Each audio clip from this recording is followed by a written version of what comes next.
As we all know, this is not an ordinary year.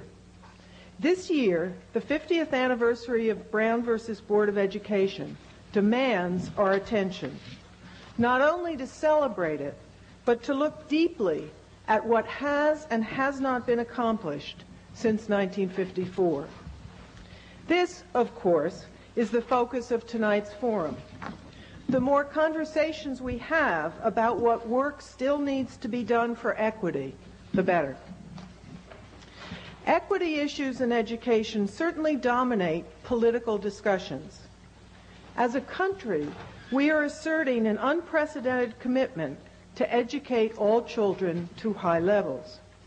No child left behind and every child can learn are daily buzzwords, and the pressure for standards and accountability is higher than ever. The debate is not over whether to work for equal outcomes in education, but how. Brown versus Board of Education put the responsibility for equity on schools and school districts based on the clear fact that separate education for whites and blacks was inherently unequal. Now schools are still being held accountable for equal achievement, but there is lots of evidence that schools are resegregating. Student learning and achievement are influenced by many factors, but as inequality increases, the need for the integration of both schools and society continues to be urgent. As a school of education, I believe we have an enormous responsibility to examine the causes of educational inequality and to work constantly toward eradicating them. Just last month, we convened the first in a series of seminar meetings on the race achievement gap, bringing top scholars from across Harvard University to think together about an issue many have studied separately. While we know there is an achievement gap in test scores and other indicators, it has proven difficult to determine the causes for this, and even more important, what can be done about it. Even when correlations are made, new questions seem to arise. There is a lot of enthusiasm for this initiative at Harvard, and my hope is that this interdisciplinary collaboration will help find promising answers to the perplexing challenges concerning how to achieve equity. Segregation, of course, is among the factors identified as affecting educational equity, and that's why the Brown decision and the policy changes that have followed are so critical.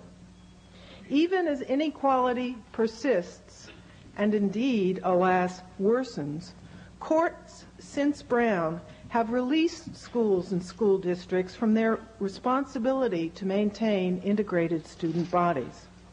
Unfortunately, this reversal of Brown's principles is not adequately addressed in current efforts to ensure high achievement for all children. This presents a particular challenge to those of us who are scholars and practitioners working to improve education.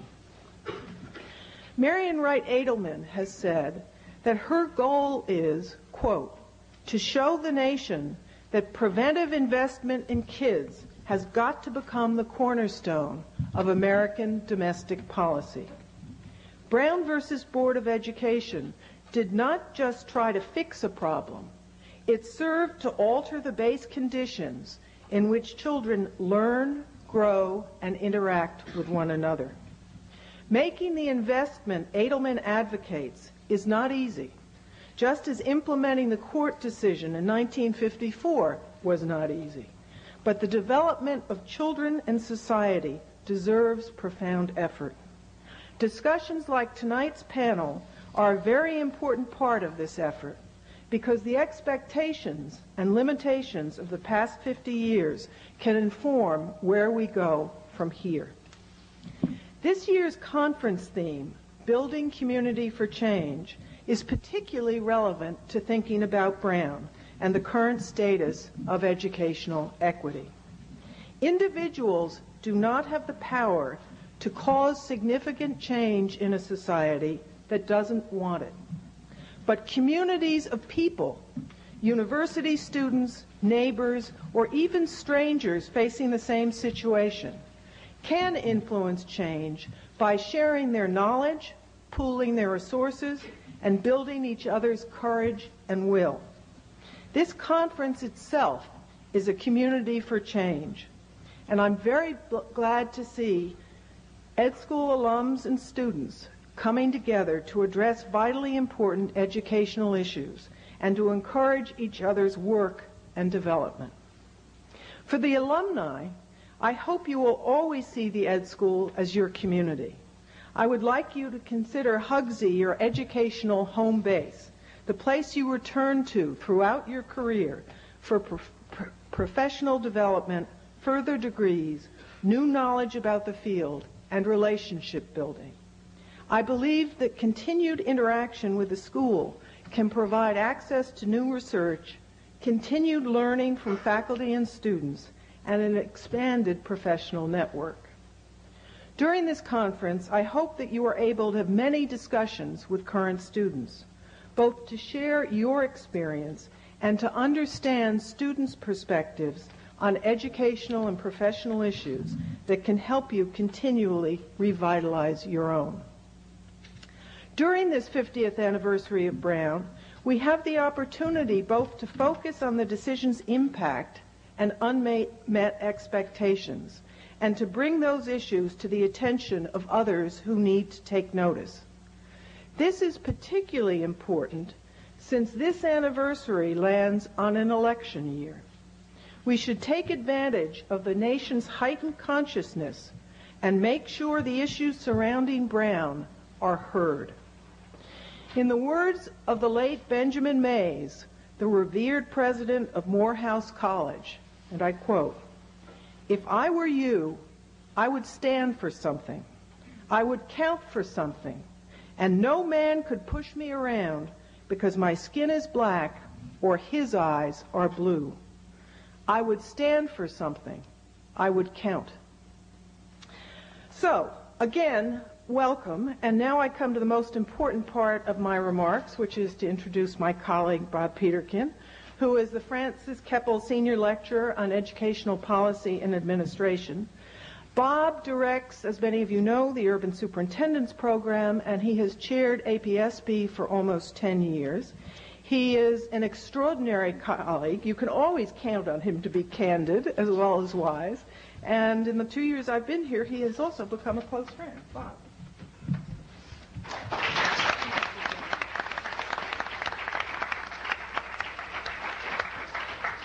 Thank you, Ellen, and good evening, everyone. I'm glad to see so many folks here, and I'd really like to thank Lionel and his colleagues also for the second annual conference, Alumni of Color Conference. It's an important undertaking for us, as Ellen has explained, and gives us an opportunity to build a sense of community here around issues that are important to all of us. Our panel tonight, 18,190 days of desegregation, how far have we come? I've added another question, how much farther, if at all, do we have to go? I was told to moderate and non-pontificate, but I thought I'd take a few minutes on a few personal reflections, since I was actually alive when Brown was launched 50 years ago. And I was thinking the other day that I was a 9-year-old fourth grader in Queens, New York, and my family, I came home from school one day and my family was ecstatic. My family's all from the South, and they said that this was the biggest day. My family was very big on race pride. This was the biggest day since Jackie Robinson had been called up to the Brooklyn Dodgers for black people. And you need to know why they thought this was so important. Besides the obvious potential for educational policy, the education of all the members of my family from Buckingham County, Virginia, ended when they were 14 years old. Did not start again until they moved to the north as adults and began to work and go to night school. And why did they all leave school at 14 years old? Because there was no secondary school for African Americans that they could get to. So they had walked for 8 years the 7 miles to and the 7 miles from their school, but they weren't willing to walk 25 miles to and from to go to the School for African Americans in the next county. So this was an important event for them, and their hopes were obviously pinned on those of us who would profit from that. I fast forward to 1974, 20 years after Brown, and I'm coming to Boston as the first black principal of a high school. And I come the day the judge passes his federal desegregation order. And I open the newspaper, the morning newspaper, and it says, Garrity passes order. And I think to myself, how wonderful, what a wonderful opportunity I'm going to have in Boston for the next few years. The afternoon Globe read, violence feared. And then I wondered whether or not I had to crawl back to Albany, New York in my little school and just stay there. It's these kinds of juxtapositions to me, both the thrill of the potential of Brown versus Board and the realities of its implementation of what really moved me, and one of the reasons that I feel compelled to think about it in this year in different ways. I want to give you another couple of juxtapositions. I'm a convener and facilitator for something called the Minority Student Achievement Network. It's a collection of 21 school districts, reasonably wealthy school districts, the kinds of Cambridge, Brookline, Shaker Heights, and the like, who think that they have an achievement gap. And they want to do something about that achievement gap. They now call it a teaching gap, by the way. It's not an achievement gap anymore, Ellen. I'm sorry. I just got hip to it myself in San Francisco. I didn't know. And their biggest question now is not whether or not to pursue the education of all students, and we mean all students now. So this is not just a black-white issue any longer, to high standards, or should they worry about desegregation at all? So in other words, these communities who have spent considerable money on social and economic and educational values in their communities are thinking of whether or not they should pull back from the desegregation issues that they've been confronting and focus on the student achievement issues. Ironically, I go from there to Champaign, Illinois, where I am a court-appointed monitor in a desegregation settlement case. I was appointed by Joe Billy McDade, who is a Republican appointee of Bush numero uno, and he is convinced that he will spend the next 9 years making this desegregated school system work for African American and Latino children, and has forged this agreement. So I go from people giving up to this Republican judge who really wants to see this go forward. You should have envisioned Joe Billy McDade and Bob Peterkin meeting, since we each thought the other was white.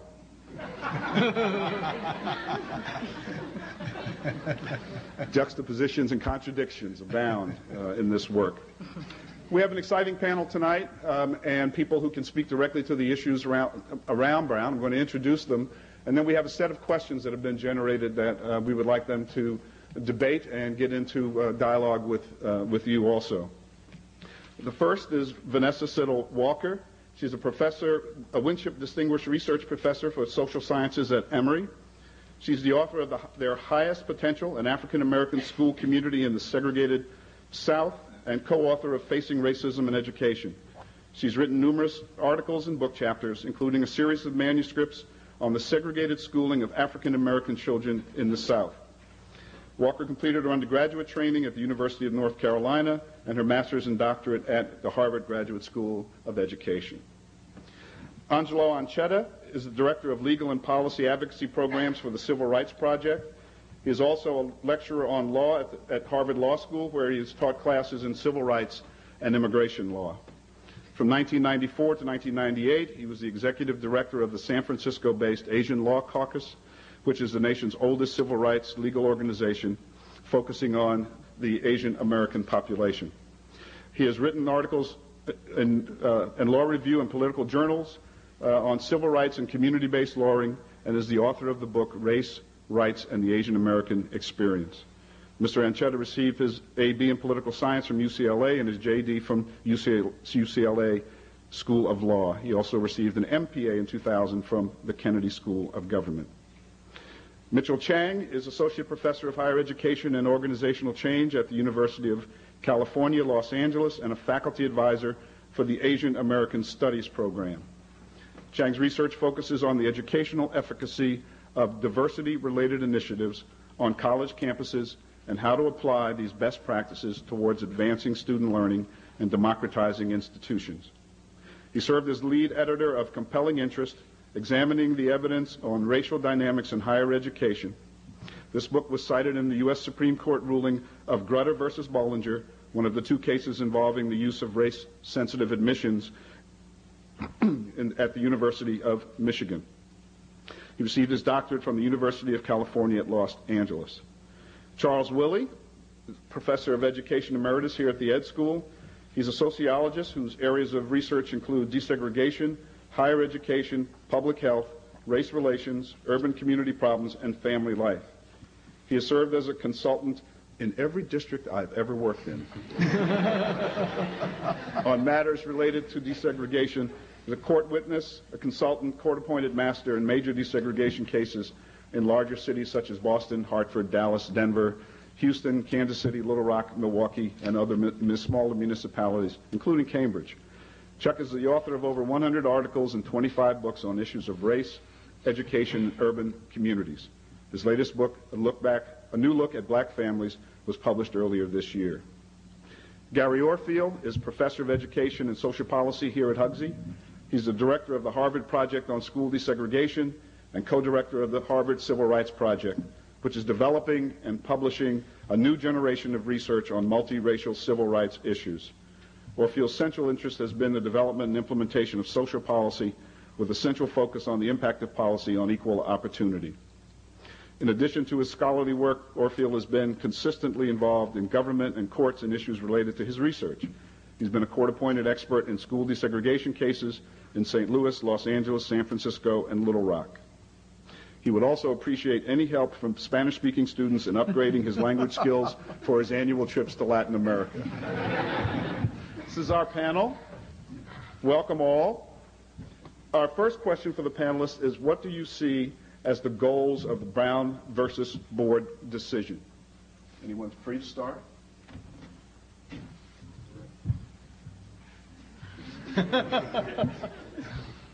I was not yet born then.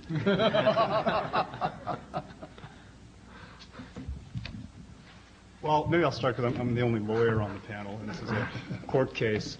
I think it's important to realize that Brown certainly enjoys esteemed status in the history of Supreme Court decision-making and in American law. It's probably the most important single case of the 20th century.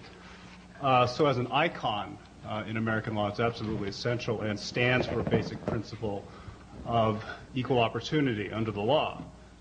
One of the problems, of course, is that people interpret equality and equal opportunity in a lot of different ways. And if you look at the current debates these days on affirmative action, race-conscious admissions in higher education, in employment and contracting, everybody uses Brown as standing for their principle of what equality should stand for, whether it's colorblindness, color consciousness, something in between.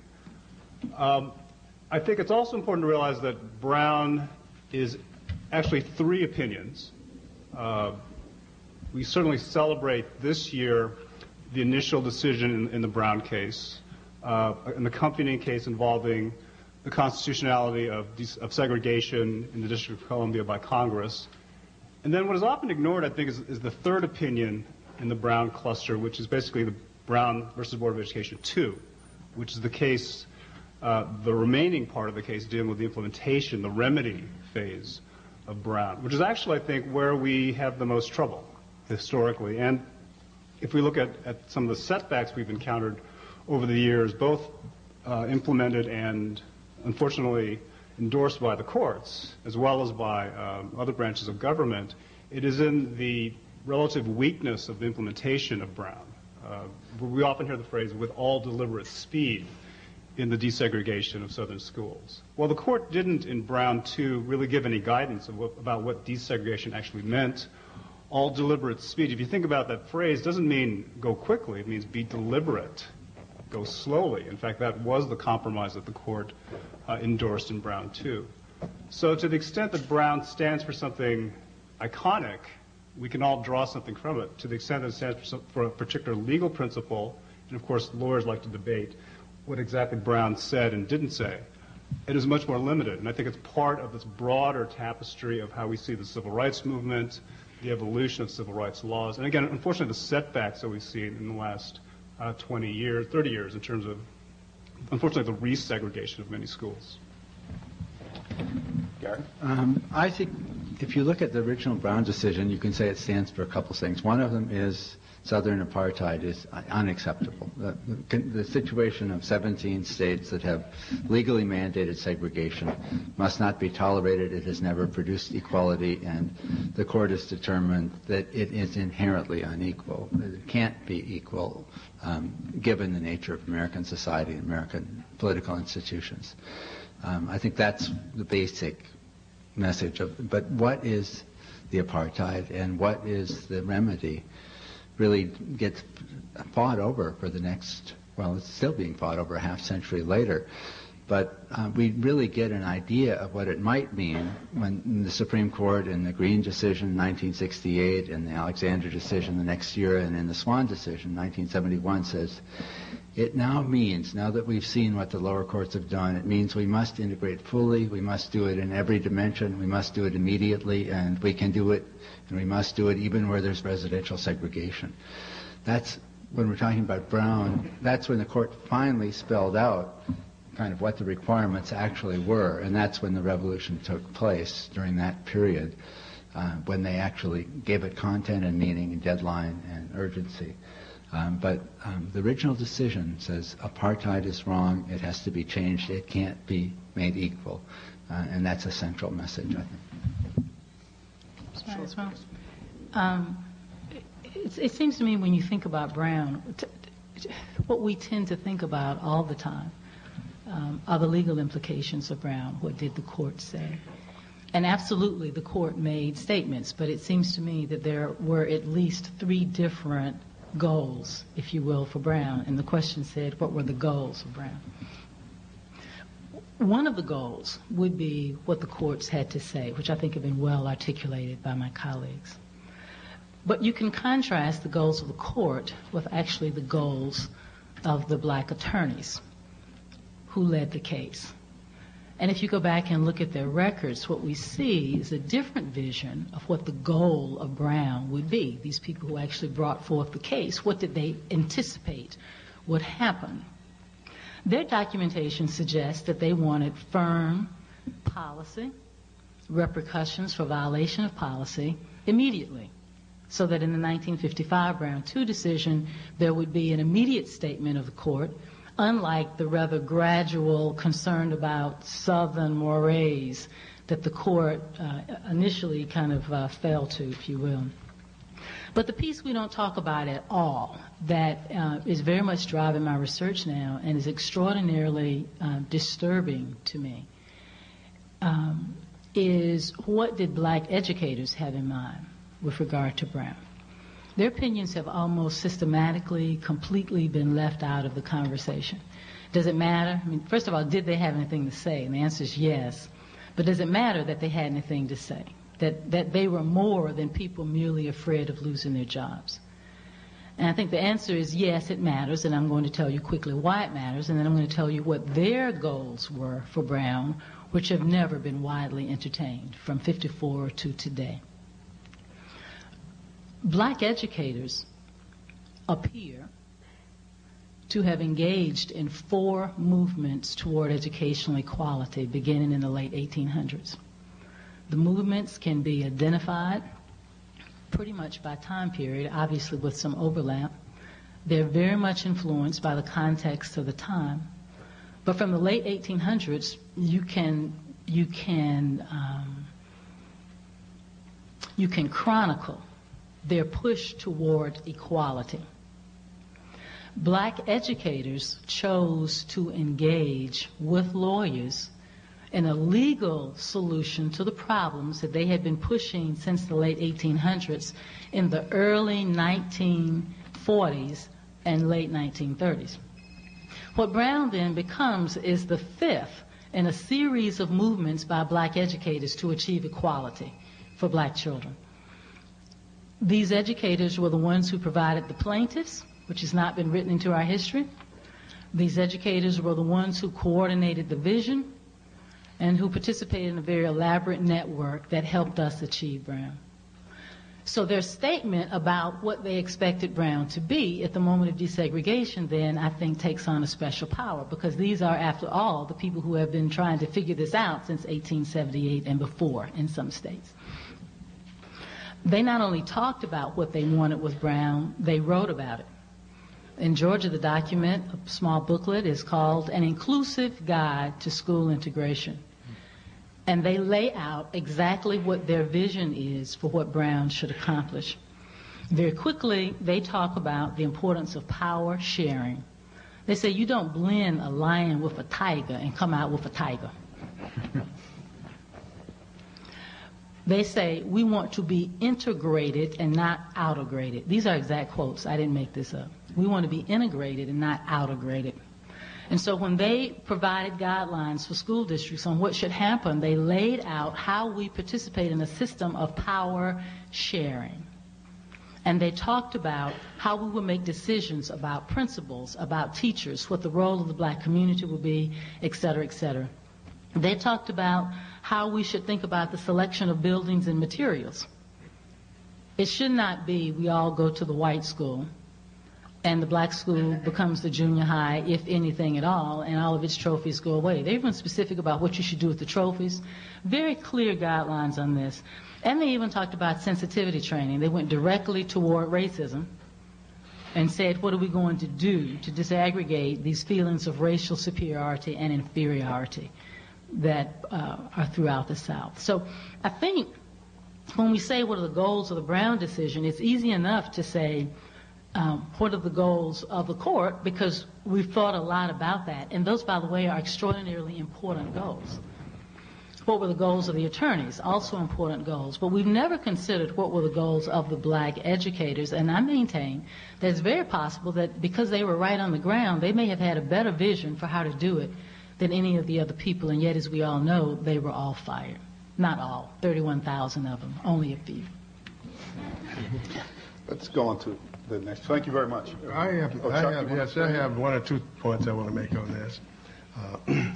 I think that the goals of Brown were to end discrimination in schools. It says very clearly that separate but equal has no place in public education.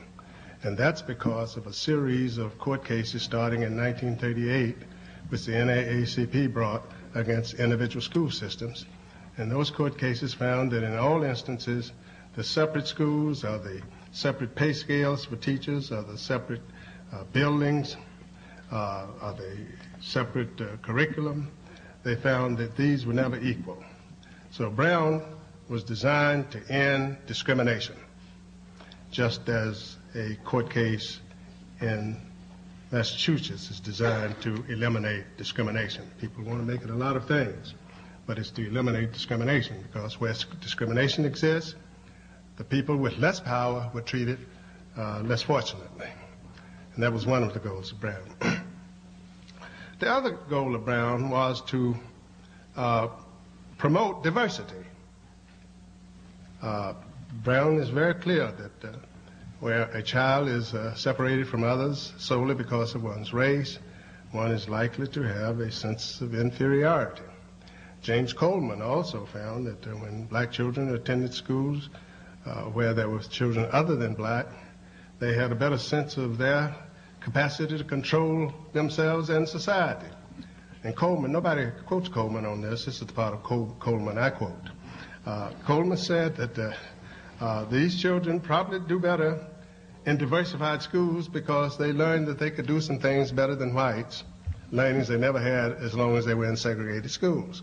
So I see Brown is against discrimination and promoting diversity, and finally, bringing home to us, which we are getting away from in our excellence movement, bringing home to us that the context of one's education has a great deal with what one does learn. It isn't just pouring knowledge into the individual, which is what the standards movement seems to be talking about. It is the context within which you are educated, and that context, according to Brown, should be diversified. And I don't know where we got off the track by finally saying, I know why, and I'll talk about it later, but finally saying, it's not whether you discriminate, but it's whether you intended to discriminate. That is not what Brown said. And yet, we have let that come into part of our diagnosis of the situation. Well, if those were the goals of Brown versus Board, what are the unmet expectations or limitations of the Brown decision? And what path would we have to take to accomplish those goals? Well, I think one of the big problems with the Brown decision in terms of implementation and all of that was it gave the responsibility to the local school districts to develop a plan to overcome segregation. I often say that's like asking the fox who was caught stealing chickens to develop a plan to secure the chicken house. And that was a mistake. They could have had all other kinds of mechanisms for helping people to design, but not the people who actually committed the situation. That was one problem. The other problem was Brown itself, in Brown 2, reduced the right to go to a desegregated school to an interest. If you read Brown 2 carefully, it says, at stake is the interest of the plaintiff class to be educated in a desegregated environment. That's different from saying the right. And Brown 2 did that. So Brown 2 then gave all deliberate speed. Now, that's a relative term. And courts of law know that you can't let plaintiffs and defendants get away with relative terms like that. So I think those were three of the things that really kept Brown from being as positive and as forceful as it could be, although I want to go on record up front that Brown has been one of the best things that have ever happened to the United States. Okay. Just add to that, I think one of the limitations with Brown is that the model followed was much more of a mechanical one rather than a transformative one, and in this way, the normative aspects of institutions were underestimated, and I think it contributed to this feeling, and then eventually this idea of that certain folks were culturally deprived, and that the job of institutions was to enrich them culturally. But as I learned in Charles Willie's class 10 years ago, reading about black families, these can be viewed as cultures of inspiration rather than cultures of deprivation, and I don't think the process took into account the normative aspects as much as it should have.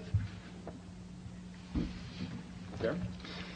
Well, if you look at Brown and you take all the decisions that have been made to implement it, we had some pretty good set of policies by the early 1970s when we were really making huge progress on desegregation. We had, you must desegregate thoroughly, you must do the students, the faculty, the curriculum, the teachers, you have to be non-discriminatory in all those aspects. You're trying to create schools that don't have a racial identity within a school district, but schools that are common schools and that are genuinely reformed.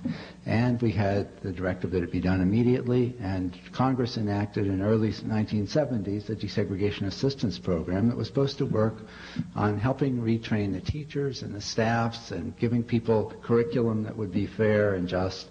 A lot of the things that Martin Luther King talked about when he was talking about integration rather than desegregation. What happened was that we had a political change in the country.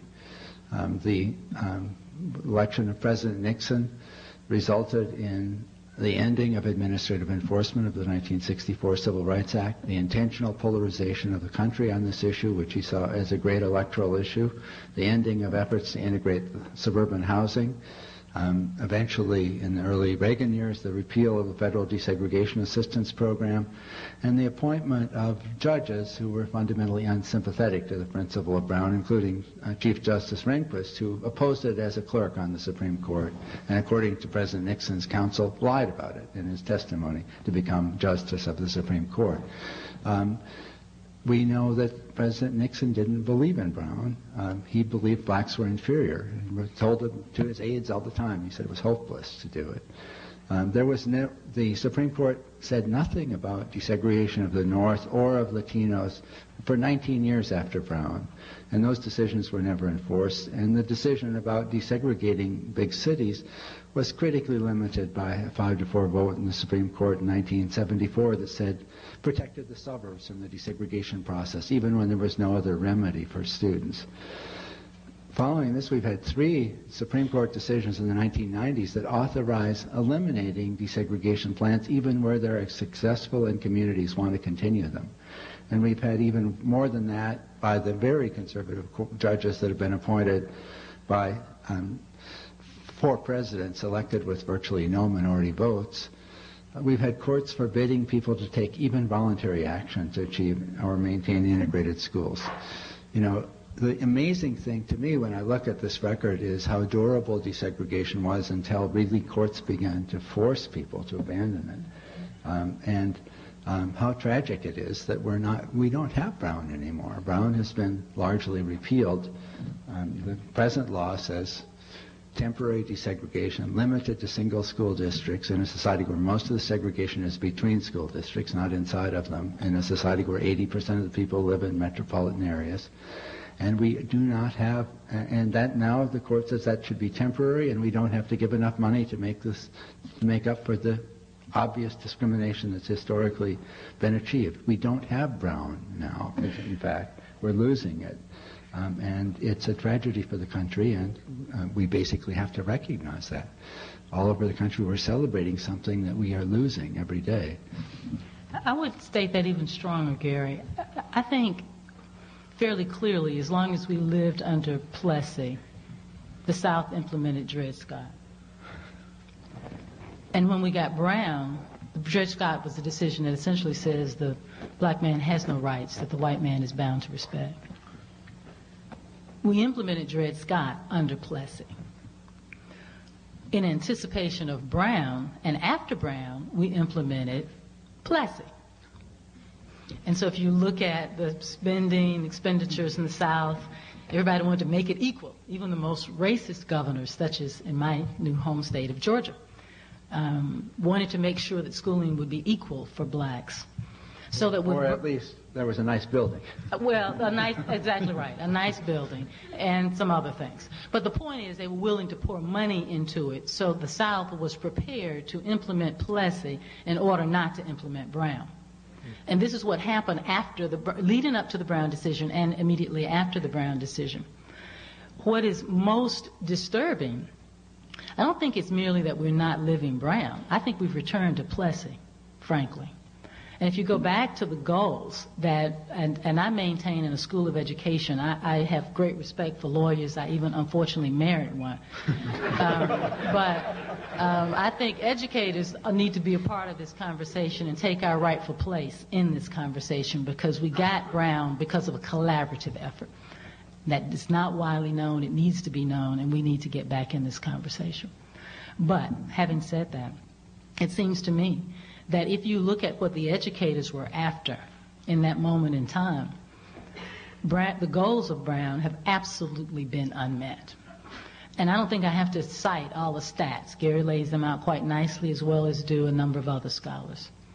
I'll give a quick personal reference because I think it'll make the stats meaningful. I was in Clarendon County. You were recognized as one of the Brown cases. Purely social event, not trying to be a researcher. Happened to talk with a young girl in 10th grade and said, so what are you taking in school? She named them. And somehow we got to the math class. I said, oh, what math class are you taking? This is an African-American female. General math. Oh. A lot of black kids in the class? Yeah, all black. How many kids in this class? 48. Where do you sit? She said, well, sometimes we have to sit on the floor.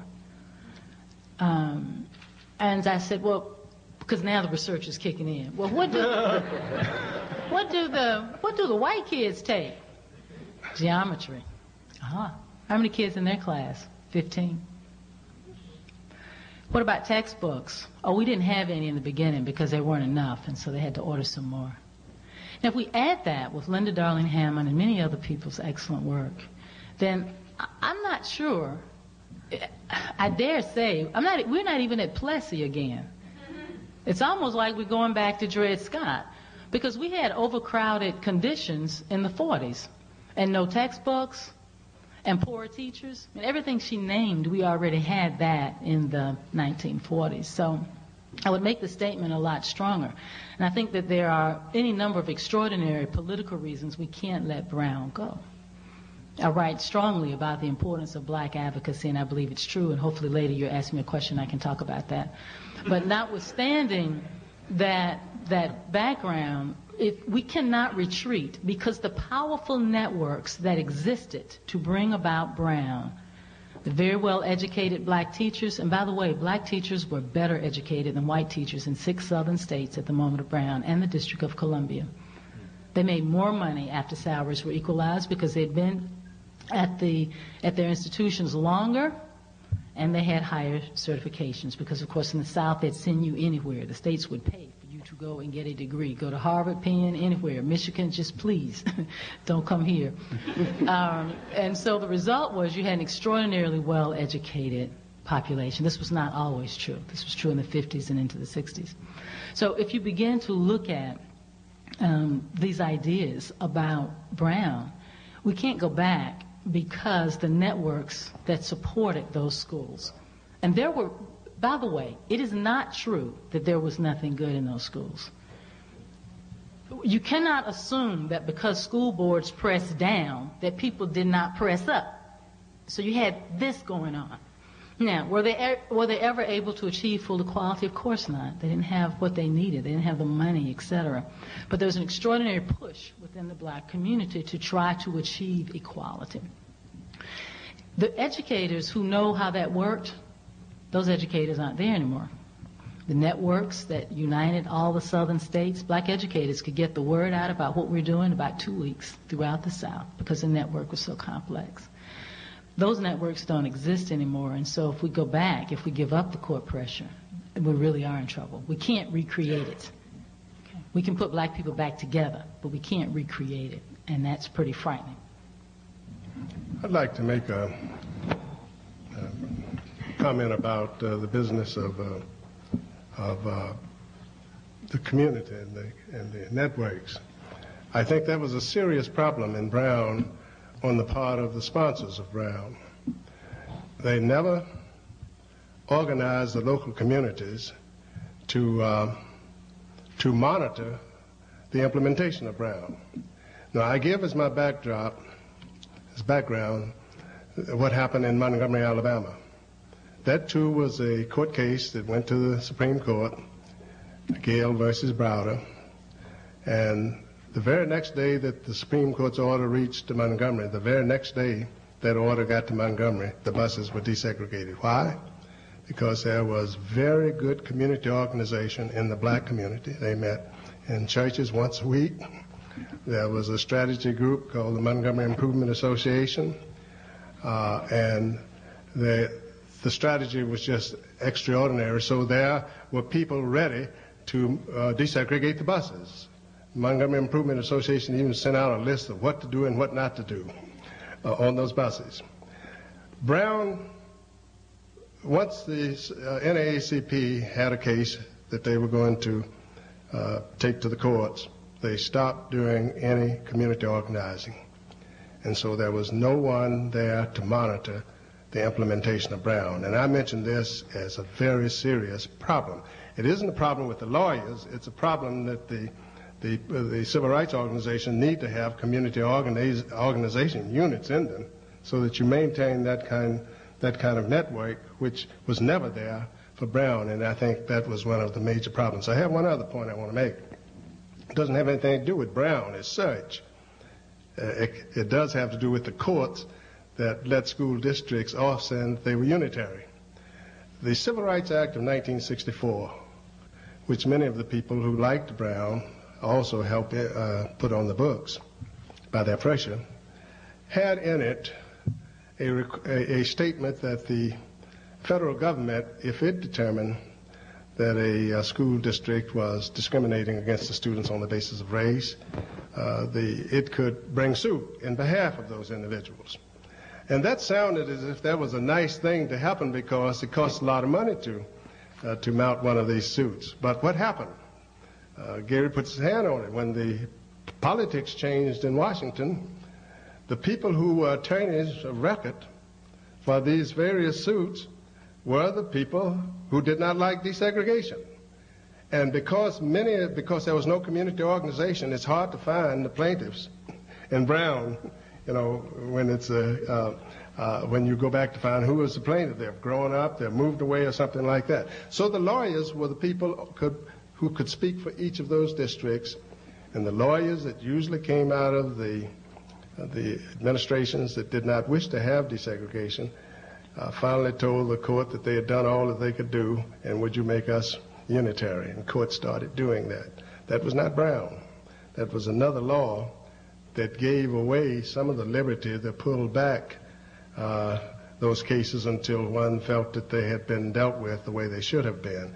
And those are the kinds of things one has to be aware of when you're getting new help that really isn't any help at all.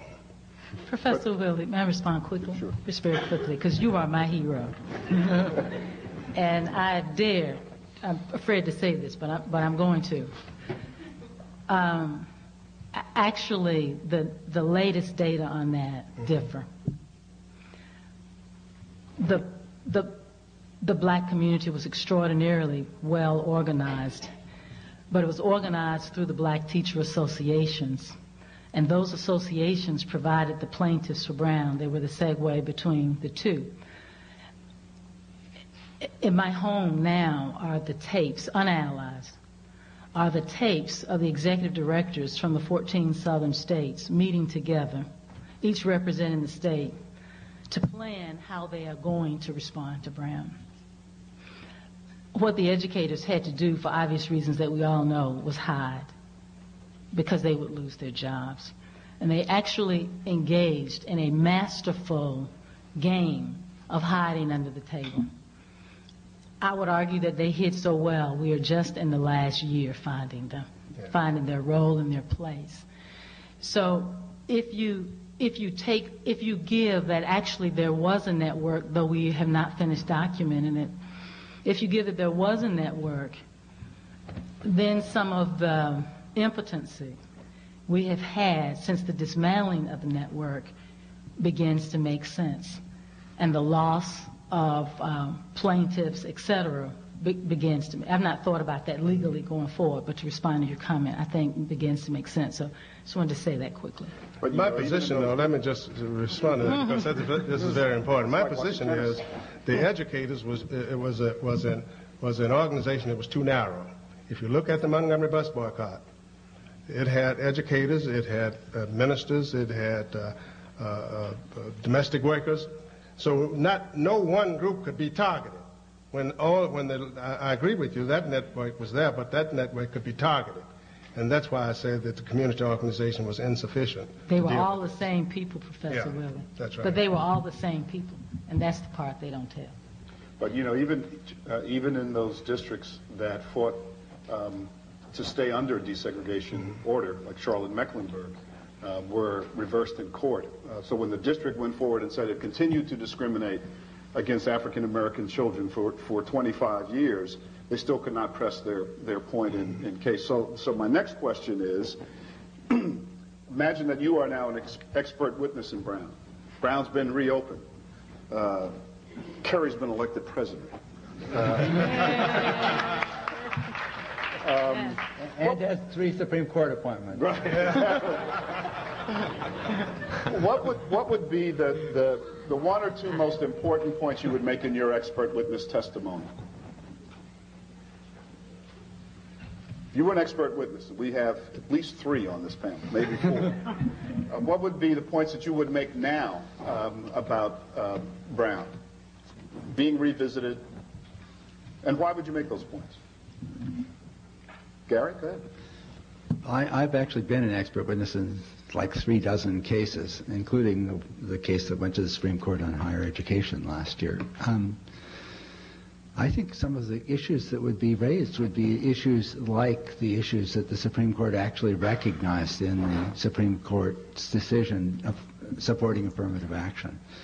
One of them would be that there are a lot of things you can't learn in a segregated school that are vital to the future of the United States. It's a society that's going to be half non-white within the half century, and very few Americans are being raised in a way that's preparing them for that society. And desegregated schools are one of the only mechanisms we have, and we know how to run them much better than they're usually run. And we're not going to have integrated neighborhoods in the foreseeable future unless something radical is done about the housing markets. I would say that we know very well now that segregated schools are extremely likely to be segregated by race and poverty and increasingly by language, and that they will not produce equal opportunity except where we have genius principals and incredible staffs, and that they will have less power and less resources in almost every single respect that matters unless we have absolutely radical educational reform that transfers money from the powerful to the powerless, which is very, very hard to do. I would say we have some very good examples of how to do this the right way that can be learned from and that we can implement. And that the courts, if they're going to get into this again seriously, need to recognize that it can't just be an order about transferring students. It has to be about what King was talking about creating institutions that are actually fair. And there do have to be balances outside of the school district. There has to be oversight, monitoring that's independent of the school district, and support for teachers and students to make difficult transitions. That's the kind of thing I would testify about. I would like to see the lawyers turn to a group of social scientists to help devise a plan. If the court is not an educator, the court knows what's lawful, but the court doesn't know how to develop a plan for desegregating schools. To the extent that a party to a case has a plan, then the judge has something to go on. And I think that was not done when people were preparing for Brown. They prepared very well legally, but they did not prepare a plan to remedy the circumstances that were found. And I think that's where both educators and social scientists and other people who have some understanding about this would have been very helpful. I would certainly add, I would reduce the individual level research about inferiority and augment that institutional level research and about institutional level differences and stratification and that business, but also looking at the process of change that was discussed earlier, and I think we're learning a lot in at least in higher educational research that the process is not unidirectional, but that it's this movement from deprivation to somehow magically there's going to be this magical transformation. But that we underestimated the extent to which students, these underrepresented students and students who were historically excluded, would exert very forcefully their cultural heritage and racial identity and so forth, and renegotiate the culture and challenge the power of those institutions. And I think that process we understand a lot better, and when institutions take account of that and are willing to renegotiate those existing cultures and normative values, I think we basically ease that process. Yeah, I want to underscore a couple of the earlier points. Much has been made about footnote 11 in the Brown versus Board of Education opinion, in which the court cites to psychological research showing the harms to black children from segregated schools. Critical evidence, obviously, but in many ways, if you look at the early parts of the opinion itself, you wonder why the court drew a certain conclusion that equalization of resources, in essence, leading up to a Plessy-like equality. That is, you are equalizing the facilities, equalizing the faculties, equalizing the curriculum, et cetera. Oddly enough, the court says the evidence below was actually equivocal on this, that it wasn't clear that things were unequal. That sounds amazing, actually, when you think about it. How could it possibly be that Southern schools in the 1940s and 50s were somehow equal or approaching equality? If you fast forward about 20 years after the Brown decision, you may be aware of a court case called San Antonio Independent School District versus Rodriguez, where the court really dealt a tremendous blow to the fight for equal opportunity in schools by saying that, in essence, massive disparities between rich and poor in terms of school district financing and other types of resources that could be litigated as a violation of equal protection were not, in fact, subject to that same standard that we saw in Brown and in later cases dealing with equal protection. So to the extent that the court lost the opportunity, I think, earlier in Brown to say, well, Plessy is not the standard we want to live by. We're still trying to figure out what Brown is all about, but Plessy is certainly not where we want to go. And if we are dealing with inequality at the most basic level, even if we're not at a point yet where we have desegregated and ultimately integrated schools, if we have fundamental inequalities between poor and rich districts, and of course those correlate highly with race, we needed to have that social science evidence in front of the court to say, well, yes, that is a fundamental deprivation of equal protection. We lost that, I think, in the Brown case to some extent. And ultimately the court, of course, the Nixon court, in essence, in the 70s, had been transformed already, but to the extent that that predicate could have been laid out earlier. And in essence, even though we may differ on the absolute ideal, the integration ideal of the desegregation mandate, to the extent that unequal schools were, in fact, unequal, I think that predicate could be laid out in a much better way. Three quick points. The first, I'd say to the court, I would remind them that we've done this before. It's not new. You could go back to New Orleans right after the Civil War, see integrated schools, see what local courts and judges do, see how white parents respond, see what black parents do. Go look at the Battle of New Orleans. We saw it all. You can go back to the Roberts case in Boston. We've seen it all. So the truth of the matter is there were places they could have looked to imagine how to construct a vision that would take into account what really happened. The second thing I want to say is that, and let me be very clear, I like integration. I lived integration. I am Exhibit A on why integration works. I spent 6 years in segregated schools. I spent 6 years in integrated schools. I am the child of the 70s who went to Chapel Hill and who came to Harvard and who is now a professor at Emory. So I don't have to be told about integration in that sense. I've lived it. But I do think it's important. So it's important. It's a good thing. We can't be America and turn our backs on it. It's kind of like, the pledge, liberty and justice for all. We like saying that because it's our vision. We like applauding Brown. Ellen mentioned this. We have to applaud Brown this year, in America, because we feel good about the fact that we passed Brown. Never mind that we didn't do it, but we passed it. And we like the fact that we passed Brown. So Brown is a good thing. It's an very important decision. Very important decision.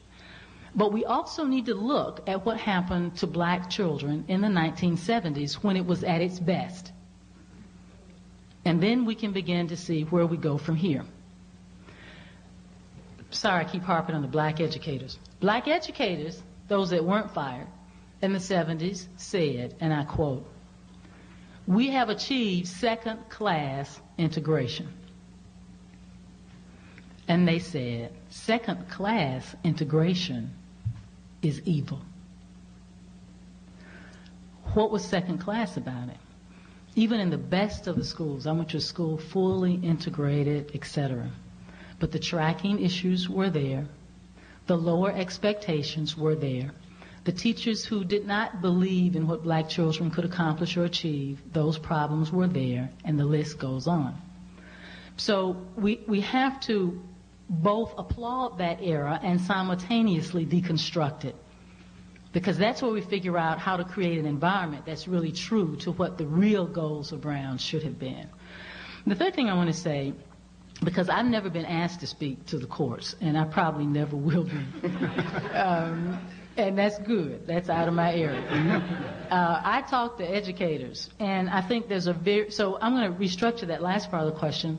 It's not really the courts that are my primary audience. My primary audience would be to educators.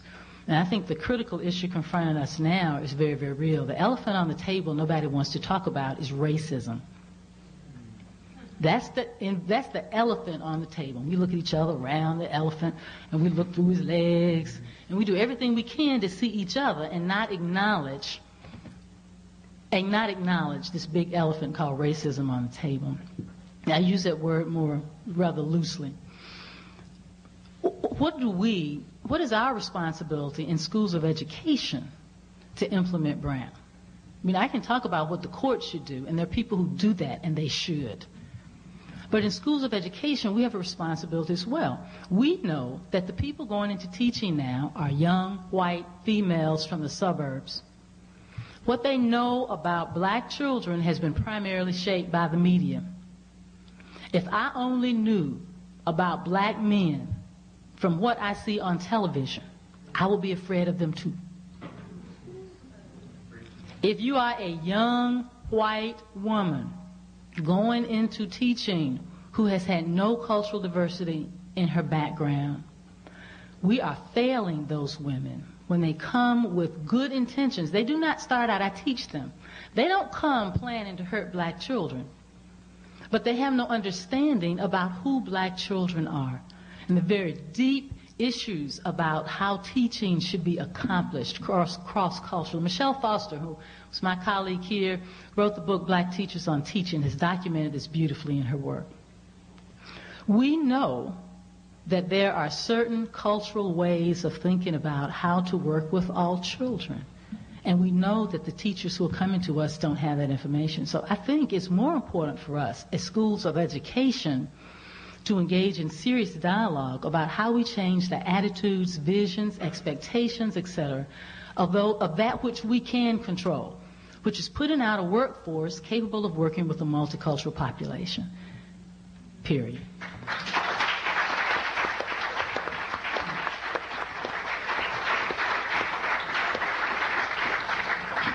I think Vanessa spoke eloquently of the role that integration, at least desegregation, I'm not sure you said integration, played in her own development and growth. Perhaps the panel would reflect on the role of integration in your own personal and professional growth?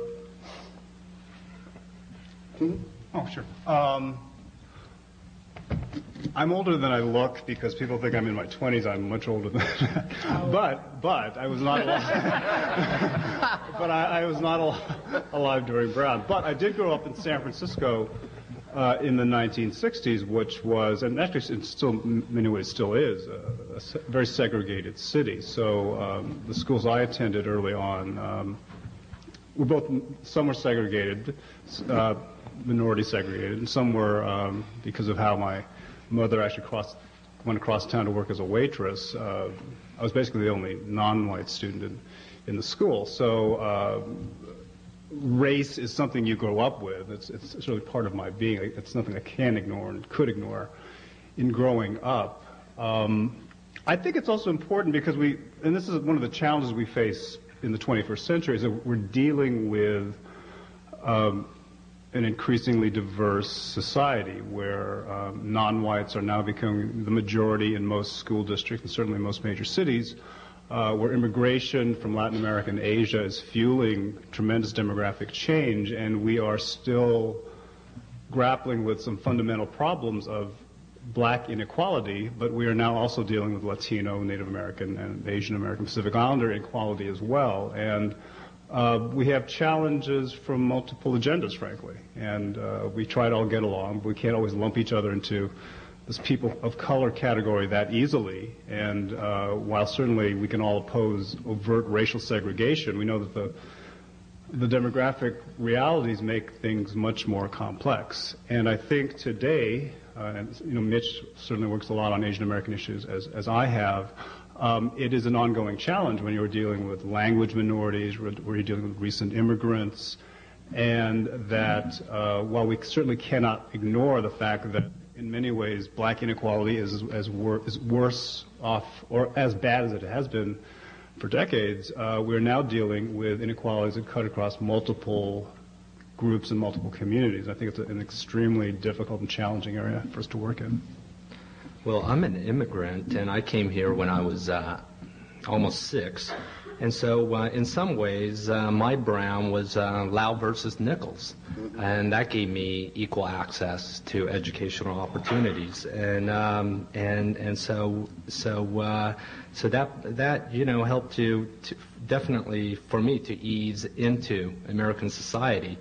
And I in some ways, when I think about this question, integration, there was certainly a loss involved in it, and for me it was language, because the model at the time was assimilation. So I could remember my parents going out of their way to stop us from speaking Mandarin or whatever at the time. And another, I think, very important experience of integration, and I think it speaks to how far we've come as well as how much further we need to go, is that you tend to still, be the first at times. It's not going to, make the headlines. It's not going to be the newspaper first.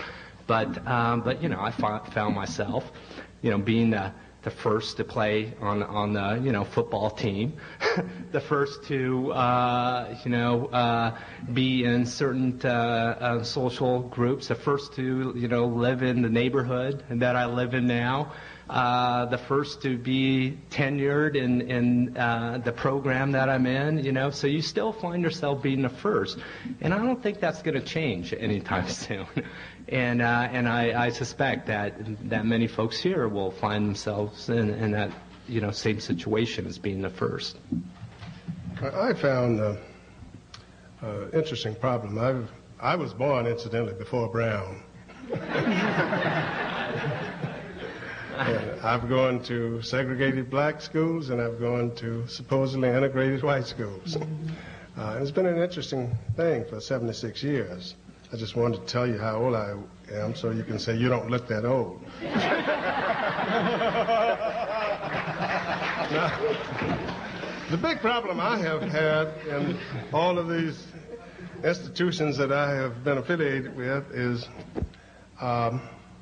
first trying to get whites to understand that differences are just as important as similarities. When I'm around some real liberal whites, they love to say, we're all the same under the skin. I said, no, that's true, but we have different cultures. People always believe that similarity is good because then you don't have too much to deal with. I insist that difference is just as good as similarity. I don't even give one more points than another. It's from our differences that we gather up a lot of experiences that these many individuals have had. It's from our similarities we learn how to put those together. So we have to have similarity and differences. And the people I'm with who are very liberal, they don't want me to talk about differences because they think this would make them feel bad. And so that's one of my big problems. The other problem I have is most of the people who don't look like me don't realize that I can help them. They're always looking how they can help me. Yes. And I appreciate that. When I get tired, I just said, help me again. But they don't realize that I came to Harvard because you can't run a Harvard unless you have a guy named Chuck Willie who grew up in Dallas, and I'm not going to tell you the rest of my story right now. And that's true for you. I have this, my students, when they come to me, I tell you, don't try to fit into Harvard. They can't run a Harvard unless they have someone that has your uniqueness, because they don't have it. And your uniqueness will be what will contribute. I have a difficult time getting people to understand that. And some of those are my best friends. I have difficulty getting to understand that. And finally, I have difficulty getting people to turn to me to identify some of my own needs. Many of my friends, and it's been going on for years, will believe what's happening to people of color if it's told to them by people who are white. Here you go. You know the book, Exactly right. Griffin's book, Black Like Me. Almost everyone in this class, in this audience who's been through high school has read that. How many of you read Black Like Me by Griffin? Everybody. Now, Jay Sanders, who is a black man who wrote a book on, what's the name of that book? It's something like his story about racism, and he's a very good writer. But nobody's read his book. Now, Griffith's book is not bad. It's just written by one who's white. And one who's white is limited in all that one can understand. So it's very good for people to turn to people themselves. We even had this with race running with wolves. They said this is a great picture because it uses the Indian language there, but the story was told by a white captain. And so we believed it. That I find the biggest problem, is getting people to listen to me rather than listen to somebody tell about me. And that's a big problem. Mm-hmm. But I still stay here because I have to keep it under surveillance. Gary? I guess that really puts me on the spot. You always listen to me, Gary. I do always listen. You're always to on the spot, too. Yeah. It's really, a lot of people from all sides consider it weird for a white person to work on their career primarily on issues of racial justice. And now they're always trying to figure me out. Why is he doing that? Does he have some insecure identity? Does he have a Messiah complex? What's wrong with this person? And it's a problem. When I was very young and starting out, the Black Power movement came around, and every class that I had, when I was at Princeton, for example, as a young professor in politics, somebody would stand up and say, "You can't say anything about that. You're not black. You can't know how a black person really feels." And I said, well, it seems to me it's a white problem to a considerable extent. We all have to work on it if we're going to get to the other side. And we all have to understand what we can do and understand what our contribution can be and learn from each other, because it can't be solved from just one direction. And all of us have the capacity, if we're decent human beings, of beginning to imagine ourselves across those color lines, which is what we have to do to solve any of our long-term problems. And nobody can really understand all of it now because it's such a deeply multiracial society. And we all have to recognize our limits. My own experience was I grew up in Minneapolis, which is the whitest metropolitan area in the United States, and in a largely segregated childhood. And as a descendant of Norwegian immigrants, it was no problem being accepted there. Only thing is that the Swedes were suspicious of you.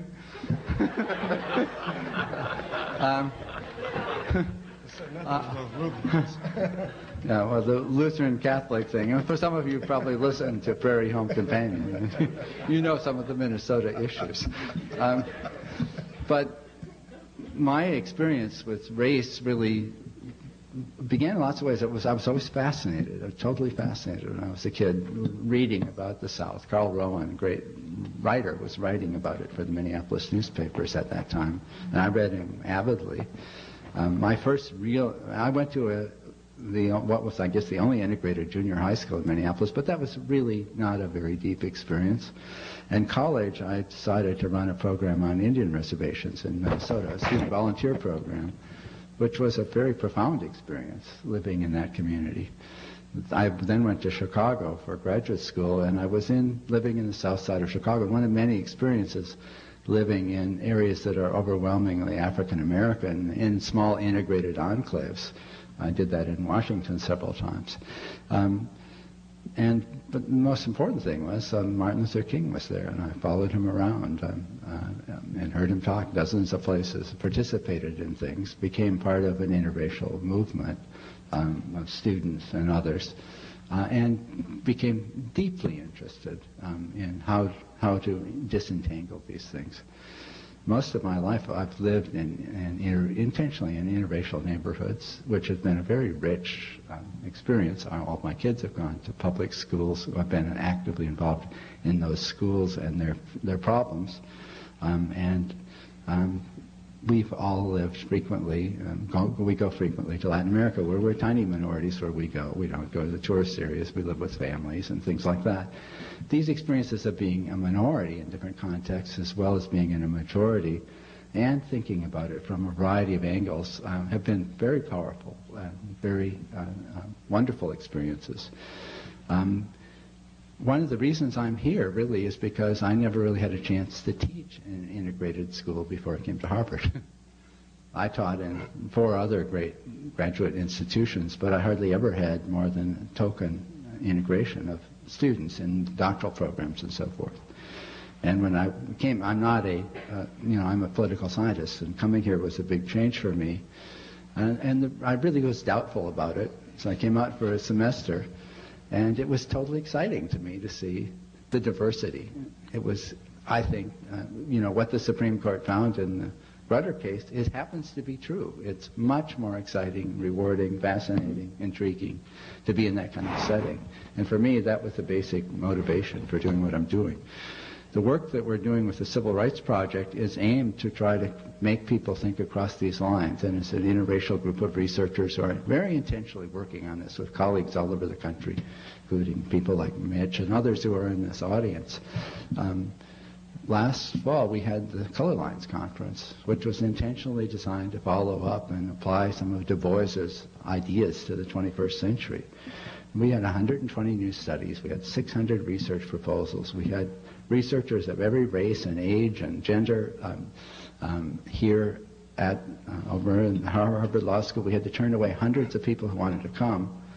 And we have a project that gets up to 1 million hits on our website every month. There's a tremendous number of people out there that want to be involved in this work, and I think anybody who's white and wants to be involved in it should not be embarrassed. We all need to work together in this area. Should we take a few minutes for questions from the audience, I think, at this point? While you're coming, I will just say that my professional experience in Brown, my personal experience is much like Vanessa's. I went to all-black schools in New York City before going to integrated junior high schools. Was being a principal of a school during that desegregation period in Boston that I talked to you about, and watching kids come to school every single day after rocks being thrown at them and people trying to turn over the buses and police beating them, every single day as I stood in front of that building, hundreds of black children would continue to come, frightened out of their minds, to school. And I said, damn it, if they can do it, why can't the rest of us get this together and get this act together and give these children what they deserve? So Brown to me is about the courage of children who had to live through a lot of this in order to get as far as we've gone, even though we're not down that road. And they did it in very powerful ways for me as a young public school principal. Questions? Comments? Mics on both sides. Hi. It seems to me that more often than not we use the terms integration and desegregation interchangeably. And so my question is integration and desegregation the same thing? And is interracial and integrated the same thing? And I want to be clear that I'm not talking about semantics, I'm talking about power relationships. Anybody? Well, no, there's different terms. And desegregation doesn't mean integration. Integration does mean interaction. Desegregation, you can be side by side but not interact.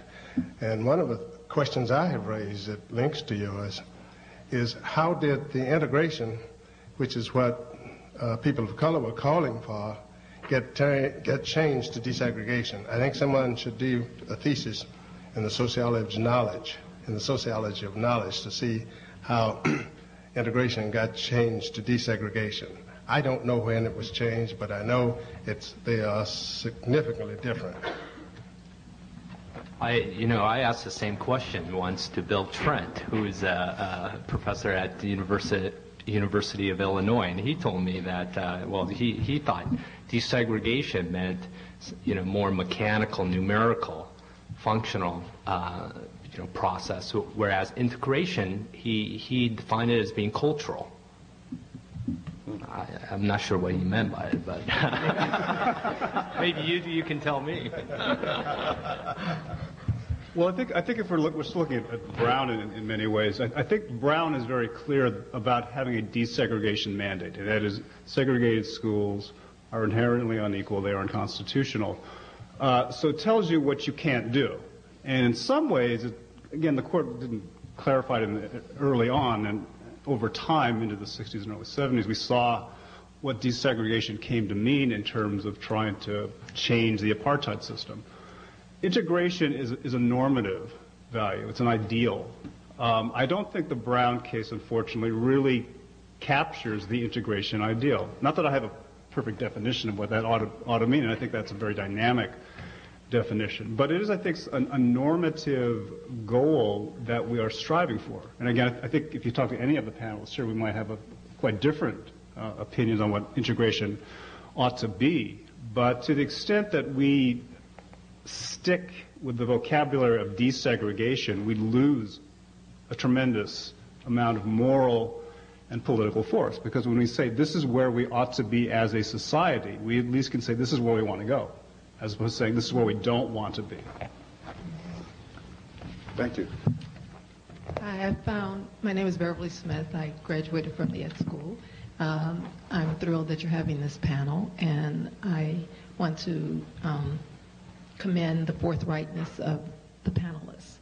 I was thinking about the question of integration and desegregation, and I have a friend who tells employers when they hire him, I integrate but I don't assimilate, which is to say I'm going to say who I am. So if you're going to have trouble with that, understand that's what I understand my position is. I think for me, I thought about this integrate and desegregate, and I think it meant we wanted the right to go where we wanted to go, not to have to go. So integration to me meant that the society would open so that I could choose, if I wanted, I could still go to an all-black school, and if I choose to, I could go to a black school. But it became, I think the way they enacted it was the first slap at saying black people were less educationally. Because they sent us away from our schools to white schools instead of mixing up the populations. I'm from St. Louis, Missouri, which, as most people know, was the Missouri Compromise. So although it looks like it's the Midwest, it's more southern. It is one of the most 10 segregated cities, I think, still in the country. And this notion about the first, people would be amazed at how many people were the first. But I find it interesting that this generation that comes out of a much more integrated ethos, even if they don't live it, have a far greater inferiority complex than those of us who came out of segregated environments. And in fact, the part that you made, Mitchell, about the schools not really understanding, we didn't want to be white when we came to their schools, and that was kind of a surprise to the white institutions when the first wave of black folks came to them.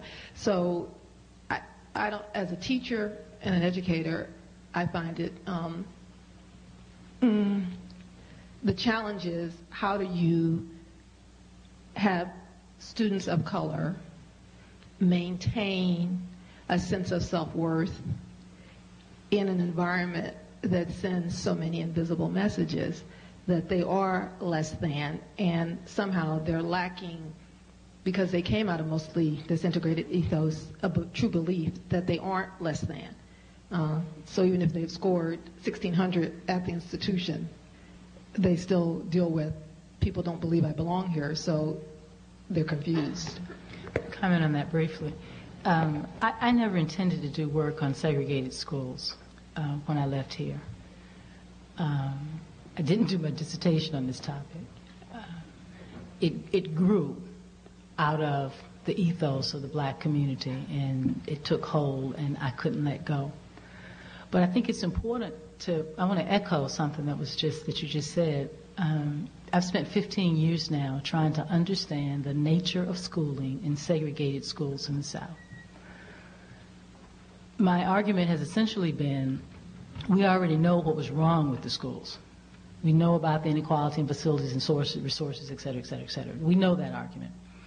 But what did people do in spite of the inequalities? What kind of agency did they have?